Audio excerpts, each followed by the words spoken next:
유령을 퇴치하는 고스트버스터즈가 아니라 일회용품을 퇴치하는 트래시버스터즈의 곽재원 대표입니다. 오늘 저희가 일회용품이랑 어떻게 전쟁하고 있는지의 전 처절한 그 과정들을 한번 보여드리도록 하겠습니다. 축제 행사 일회용품, 야구장 일회용품, 장례식장 일회용품, 카페 일회용품, 배달 음식 일회용품, 심지어 영화관까지도 일회용품. 1년에 1952만 톤의 일회용품들이 그냥 버려지고 있습니다. 이 중에 재활용률은 전 세계적으로 9%밖에 되지 않습니다. 매립 방치 소각 91%. 이 심각한 문제 누군가 해결해야 되지 않겠습니까? 저희는 보이는 것과 보이지 않는 것의 싸움이라고 생각을 하고 있습니다. 이 사진을 보시면 이번에 코로나로 인해서 일주일 동안 자가격리를 하면서 한 명이 사용했던 일회용 플라스틱에 대한 개수고요. 저희가 지금 사용하고 있는 일회용 플라스틱들은 저희 눈에 보이지 않는 곳에서 이렇게 버려지고 있습니다. 사실 일회용품에 대한 문제들은 다들 너무 아시겠지만 소각할 때 환경 호르몬이 발생을 하고요. 매립 시 분해 불가하고 생산 시에도 탄소 배출들이 발생하고 있습니다. 전 세계적인 일회용 플라스틱에 대한 규제에 대해서 간단하게 말씀드리면 64개국에서 일회용 플라스틱에 대한 다양한 규제들이 이루어지고 있지만 한국은 마땅한 규제들이 없습니다. 세계적으로 굉장히 다양하게 규제들을 내려지고 있고요. 지금 독일 같은 경우도 일회용 플라스틱, 중국도 일회용 플라스틱에 대한 규제를 내리고 있는데 한국은 없습니다. 그래서 2022년부터 일회용 플라스틱에 대한 보증금 제도가 추진될 예정이지만 아직까지는 준비가 안 된 걸로 알고 있습니다. 그렇기 때문에 일회용 플라스틱에 대한 대체 서비스가 꼭 필요한 시점이라고 생각을 하고 있고요. 이거는 환경부에 대한 정책들인데 보시면 아시겠지만 다회용기 사용에 대한 그 추진들을 적극적으로 추진하고 있습니다. 업계별로서 이제 과거에는 이제 코로나로 인해서 저희는 굉장히 전화위복의 계기라고 생각을 하는데요. 하면 좋은 것에서 되게 필수적인 것으로 모든 인식들이 바뀌고 있는 추세입니다. 소비 패턴의 변화들은 당연히 이루어지고 있고요. 10명 중 9명은 사실 10명 중 10명은 일회용 플라스틱 사용에 대한 것들을 동참하겠다라고 다들 생각을 하고 있고 이런 서비스가 있다라고 하면 다 동참하시겠다고 하는 게 지금의 추세입니다. 그러면 트래시버스터즈는 어떻게 일회용품 문제를 해결하냐? 저희는 일회용품이 발생하고 있는 정말 다양한 곳에 앞에서 영상을 보여드렸지만 거기에 다회용기를 대여를 해드려서 일회용품의 발생을 근본적으로 막는 솔루션을 제공을 하고 있습니다. 저는 서울시 산하기관에서 이제 축제 기획을 좀 오래 했고요. 저는 1년에 200번에서 300번 정도의 행사를 진행하면 매번 닥치는 이 사진이 제가 한 번 축제가 끝나고 나면 이 정도의 쓰레기들이 발생하고 전부 일회용품이었습니다. 그래서 이 문제를 해결하기 위해서 회사를 그만두게 되었고요. 지금 저는 이제 서울시 산하기관에 있다 보니까 일회용품 가이드라인이라는 게 내려와요. 보시면 아시겠지만 제가 있었던 행사 축제는 권고라는 가이드라인밖에 없었습니다. 어떻게 이게 가이드라인이야? 그래서 이 문제를 해결하려고 했었고요. 현재 문제 일회용품 서비스 같은 경우는 일단 정책들이 갖춰져 있지 않고 두 번째 운영 주체 측이 1년에 한 번 하는 행사에 다회용기를 구매를 하거나 세척하거나 보관할 수가 없습니다. 그리고 마지막으로 시민분들한테 다회용기를 집에서 가져오라고 강요할 수 없었습니다. 그러면 저희 같은 운영 대행 서비스가 있다라고 하면 굉장히 간편하게 일회용품 문제를 해결할 수 있겠다라고 생각을 했고요. 그래서 저희는 실험을 해봤습니다.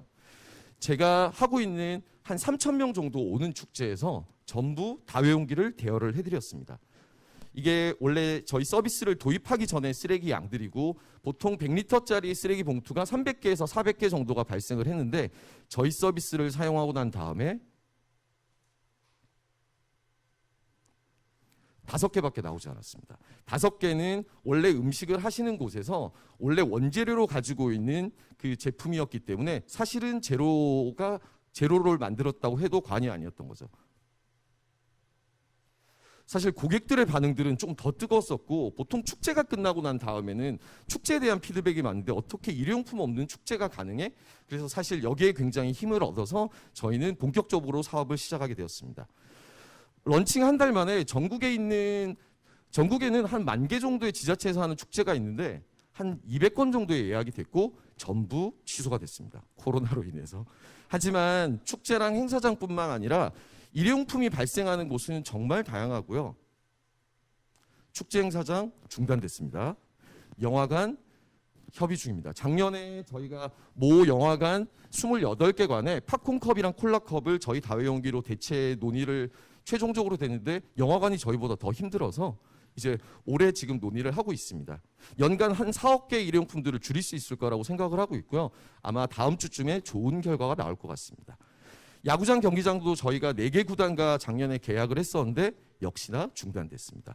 하지만 아래쪽 장례식장은 계속 사람들은 돌아가시고 계시고 카페 일회용품들은 계속 사용하고 계시고 마지막으로 끝판왕 배달입니다. 지금 저희 사업들을 진행을 하고 있고요. 지난달에 런칭을 해서 카페 일회용품과 배달 일회용품들을 하고 있습니다. 그래서 저희는 이제 새로 런칭한 지난주에 런칭한 저희는 모든 기업들은 이제 운영을 하고 있고 기업 안에서 많이 드시는 곳은 하루에 10,000잔 정도 일회용 컵을 사용하시더라고요. 사내 카페에서. 이 문제 해결할 수 있지 않을까? 문제 해결을 위해서는 정말 일회용품처럼 가격이 저렴해야 되고요. 고객들이 반납이 어려우면 안 됩니다. 그리고 이뻐야지 사용합니다. 그래서 이 세 개들을 좀 충족해서 그러면 왜 카페로 다시 와서 반납하라고 하면 잘 되지 않으니까 저희가 층별로 수거함을 마련해서 지난주에 KT 광화문 본사 2개 사옥에 전체적으로 도입을 했습니다. 지금 탕비실에서 보시면 탕비실 같은 경우들도 보통 저희가 커피를 사용을 하시고 일회용 종이컵을 많이 사용하시더라고요. 그래서 지금 강남 GS타워에 이건 스브스 뉴스에 저희가 지난주에 나와서 지금 뷰는 한 52만 뷰, KT 광화문 본사에서 했던 모델들을 했는데 결과가 조금 놀라웠고 수거함을 이렇게 둬서 고객분들이 층별로 일회용 컵을 버리듯이 반납할 수 있게끔 해서 하루에 KT 광화문 본사 같은 경우는 하루에 1,000잔 정도 일회용품들을 줄이는 결과를 가져옵니다. 저희가 텀블러를 사용한다고 하면 번거로워서 이런 혜택들이 되지 않는데 프로세스가 굉장히 똑같거든요. 지금 보시는 4개의 종류들 중에 골라서 사용하시고 그냥 층별로 버려주시면 저희가 수거하고 세척하고 있습니다. 이건 하루 만에 저희가 일회용 컵을 저희 다회용 컵을 빌렸을 때 우리가 줄인 일회용품 개수를 해서 이렇게 버스팅 스코어를 누르면 우리가 이 공간 안에서 좀 줄인 일회용품 개수도 좀 확인할 수 있는 효과를 가져오게 됩니다. 탕비실 모델 같은 경우들은 저렇게 그 커피 머신 옆에다가 종이컵 대신에 이런 컵들을 둬서 사용하시고 반납하는 구조입니다. 저희가 매일 수거를 해서 세척, 살균, 6단계 세척 과정들을 거쳐서 다시 카페로 납품해드려서 아주 간단하게 사용하실 수 있고 이거는 저희가 서비스 도입 전에 그 일회용 플라스틱들에 대한 쓰레기 양인데 한 30개 정도가 KT 같은 경우는 30개 정도가 발생을 했는데 저희 서비스를 이용하고 난 다음에 이렇게밖에 나오지 않았습니다. 왜냐하면 일회용 플라스틱들의 기본적인 디폴트로 사용을 하지 않으니까 쓰레기 발생도 줄이고 일회용품도 좀 줄일 수가 있고 기업 입장으로서 비용이 더 들어가지도 않습니다. 무조건 도입해야 되는 서비스라고 생각을 하고 있습니다. 저희의 세척 시스템은 이렇게 되는 거고요. 한시적으로 카페에서 일회용 플라스틱에 대한 규제들이 풀렸는데 이게 왜 일어날까? 심리적인 문제거든요. 저희가 한 번이라도 세척해서 쓰게 되면 일회용 플라스틱들보다 훨씬 더 위생적으로 깨끗합니다. 그래서 제가 이런 인터뷰라든지 있을 때마다 그런 세척 결과에 대한 부분들을 계속 보여드리고 있고요. 미생물 테스트를 했을 때 한 번도 뜯지 않았던 일회용품과 세척했을 때 저희 컵과 보면 30배 정도가 차이 납니다. 그래서 무조건 씻어서 쓰시는 게 훨씬 더 좋다라는 거를 말씀드리고 싶습니다. 네, 다회용 컵을 사용했을 때에 대한 환경 부하에 대해서는 이렇고요. 그리고 저희의 컵들 같은 경우는 사용하고 난 다음에 버려지는 것들이 아니라 300번, 400번 하고 난 다음에 전량 저희가 가지고 있기 때문에 다시 가루로 만들어서 똑같은 컵으로 재생하는 순환 시스템을 가지고 있습니다. 저희의 강점은 일회용품만큼 편리하고 저렴한 가격. 저희는 지금 이렇게 나가고 있는 납품을 지금 일회용품 구매 비용으로 납품을 해드리고 있습니다. 아무리 환경적이라고 하더라도 비용이 높아가면 채택하기가 굉장히 어려운 부분들이기 때문에 그리고 저희 서비스를 이용하고 난 다음에 다시 일회용품으로 돌아가지가 않습니다. 저희는 지금 1년 만에 총 23명의 동료들과 함께 일회용품들을 줄이고 있고 단순하게 서비스를 떠나서 저희는 시스템을 바꾸는 시스템 체인저라고 생각을 하고 있습니다. 이런 시스템을 바꾸는데 여기 계신 많은 분들과 함께해서 일회용품 문제를 쉽게 해결했으면 좋겠습니다. 감사합니다.